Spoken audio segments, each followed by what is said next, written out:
रूस के साथ जंग लड़ रहे यूक्रेन की कई महीनों से की जा रही मांग आखिरकार पूरी हो गई है। अमेरिका और उसके सहयोगी देशों ने यूक्रेन को सैन्य मदद देने का सिलसिला जारी रखा है। इस कड़ी में जल्दी ही रूस यूक्रेन युद्ध में अब F-16 फाइटर जेट की गूंज सुनाई देगी। जी हां, बात हो रही है अमेरिका के सबसे लेटेस्ट और सबसे घातक F-16 लड़ाकू विमान की, जिसकी पहली खेप यूक्रेन पहुंच गई है। लिथुआनिया के विदेश मंत्री और एक अमेरिकी अधिकारी ने इसकी पुष्टि की है। मीडिया रिपोर्ट्स की माने तो यूक्रेन को नीदरलैंड से 6 F-16 लड़ाकू विमान मिल गए हैं। दरअसल यूक्रेन की महीनों की मांग के बाद रूसी मिसाइल अटैक के हमले से निपटने के लिए उसे F-16 लड़ाकू विमान मिला।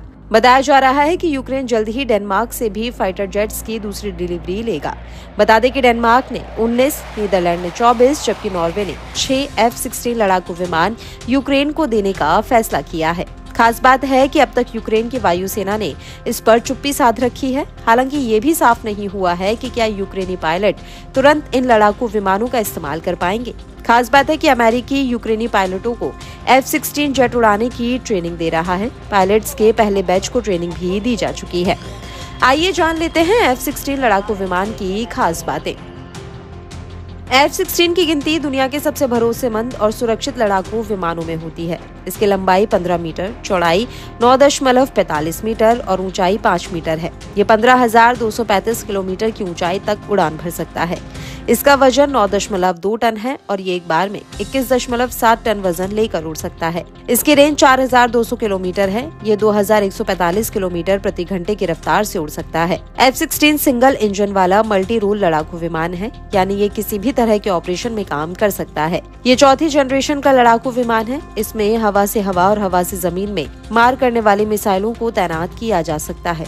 इसमें लगने वाली मिसाइलों की रेंज 100 किलोमीटर है। ये 20 मिलीमीटर तोप से लैस है। ये बम, रॉकेट और मिसाइल ले जा सकता है। हाल ही में यूक्रेनी राष्ट्रपति ने अपनी हवाई सुरक्षा के लिए पश्चिमी सहयोगी देशों से भारी मात्रा में मदद की गुहार लगाई है। जेलेंस्की ने कहा कि रूस के हवाई बेड़े के मुकाबले यूक्रेन के पास संख्या बहुत कम है। रूस के हवाई हमलों को नाकाम करने के लिए कई लड़ाकू विमानों की जरूरत है। І дуже важливо нарощувати українські можливості захисту неба. Все для цього ми робимо. І зараз, якщо вже може досягатися такий вагомий результат у захисті від шахедів, то це очевидний доказ, ми можемо бути сильніші і в захисті від ракет, і в захисті від російської військової авіації. Все залежить від зброї в руках наших воїнів. Потрібні надійні системи ППО, потрібна достатня далекобійність нашої зброї. Російський терор має програвати щоразу, коли окупант намагається зламати життя в Україні. Будемо і надалі працювати з нашими партнерами, переконувати, шукати у світі і постачати в Україну те, що необхідно для нашого захисту. Виробляти спільно необхідну зброю. Це все спільний захист усіх в Європі, усіх в світі, хто цінує життя. बताते चले कि रूसी राष्ट्रपति व्लादिमीर पुतिन पहले ही साफ कर चुके हैं।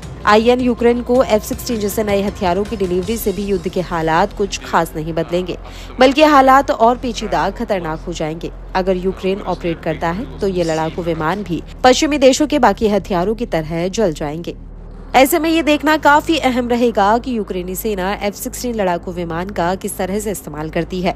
क्या ये विमान रूसी खेमे में परेशानी खड़े करेंगे या नहीं? साथ ही जिस मकसद के लिए इसे यूक्रेन को सौंपे गए हैं, क्या ये उन्हें हासिल कर पाएगा? इन सवालों के बीच यूक्रेन के लिए रूस के खतरनाक ड्रोन से इन लड़ाकू विमानों को बचाना भी बड़ी चुनौती से कम नहीं होगा।